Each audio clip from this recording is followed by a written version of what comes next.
Hey guys, my name is Thomas and today I'll be showing you how to install our new coolant cap we released for the Saab 9.3 sports sedans. This will be 2003 and up, 4 cylinders.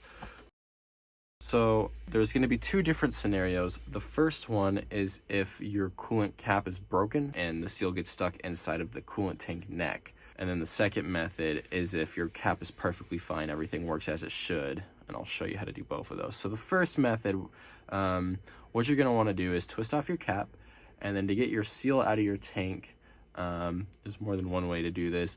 You can get lucky with just your fingers sometimes, and you'll be able to pull up on it. This seal doesn't have any threads. It doesn't thread in. It should just be able to pull out. If that doesn't work, you might have to use some pliers and wiggle it and twist it a little bit to get it out. It's a seal, so it's doing its job. It's sealing, so it might be a little bit of a pain to get out. But once you do that, you should be able to get your new cap. And what I do to put these ones on is I angle it in between the two tabs, if that makes sense, and I wedge it in there, and then I pop it into place. It's easier to show than talk about it, so here you go.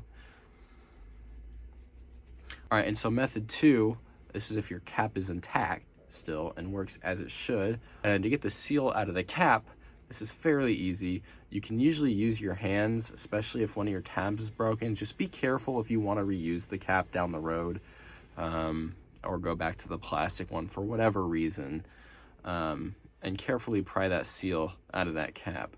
Now, if you're finding it's really hard to come out, which I replaced one on Linda's car and it was pretty difficult, we ended up using a small pick tool. If you don't have that, I'm sure a small flat blade screwdriver will also help you to kind of pry on those yellow tabs. Just be very careful when doing this, and obviously the warmer the plastic is, the easier it's going to be to take apart. So maybe wait till like the summer to do this, and obviously do this on a cold engine. Be careful when you're taking your coolant cap off and your car's just been running. Hopefully this was good for you guys. I know this one's pretty straightforward, but you never know.